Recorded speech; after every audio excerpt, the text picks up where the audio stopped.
Hello everyone, అందరూ ఎలా ఉన్నారు? అందరూ బాగున్నారా? చాలా డేస్ అయింది కదా వీడియోస్ పెట్టక. ఈరోజు ఒక మంచి రెసిపీతో అయితే మేము ముందుకు వచ్చేసాను. అదే స్పాంజ్ దోశ.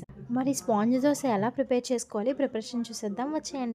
ఇప్పుడు మనం దీనికి ఏదైతే గ్లాస్ మనం మెజర్మెంట్ తీసుకుంటున్నామో అదే గ్లాస్తో 2 గ్లాసులు బియ్యం తీసుకోవాలి, అర స్పూన్ మెంతులు, అలాగే 1 గ్లాస్ అటుకులు అయితే తీసుకోవాలి. వీటిని ఇప్పుడు శుభ్రంగా ఒక 3-4 టైమ్స్ కడుక్కొని మినిమం ఒక 5 అవర్స్ 6 అవర్స్ అయినా బియ్యం నానబెట్టుకోవాలి.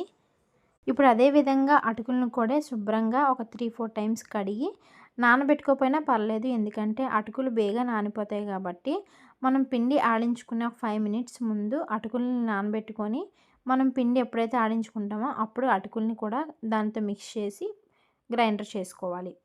చూస్తున్నారా, ఈ విధంగా ఈ టెక్స్చర్ వచ్చినంత వరకు గ్రైండ్ చేసుకోవాలి. దీంట్లో కొంచెం తినే సోడా యాడ్ చేసుకోండి. ఈ ప్రాసెస్ అంతా ఎలా చేసుకోవాలంటే, ఒకవేళ మనం నైట్కి తినాలనుకుంటే మార్నింగే ఒక 5 అవర్స్ బియ్యం నానబెట్టిన తర్వాత గ్రైండ్ చేసుకొని మీరు ఫ్రిడ్జ్లో స్టోర్ చేసుకోవచ్చు. లేదు మార్నింగ్ వేసుకోవాలనుకుంటే ముందు రోజే మనం మధ్యాహ్నం కానీ ఈవినింగ్ కానీ గ్రైండ్ చేసుకొని ఫ్రిడ్జ్లో స్టోర్ చేసుకోవచ్చు. లేదు బయట ఫర్మెంట్ అవ్వాలి అంటే బయట ఉంచుకోవచ్చు, అది మీ ఇష్టం.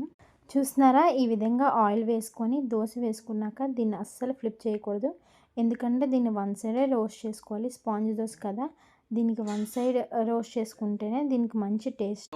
చూస్తున్నారా, ఈ విధంగా ఒక్కొక్కటిగా వేసుకొని వన్ సైడ్ కాల్చుకుంటూ కంపల్సరీ మూత పెట్టుకోండి. మూత పెట్టుకోవడం వల్ల మంచిగా కుక్ అయ్యి దోశలు సాఫ్ట్గా వస్తాయి. ఈ ప్రాసెస్ అంతా సిమ్లోనే చేసుకోవాలి.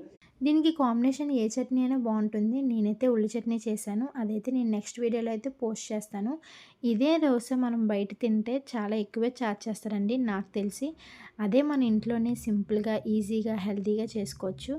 మా వీడియో నచ్చితే లైక్ చేయండి, షేర్ చేయండి, సబ్స్క్రైబ్ చేయండి.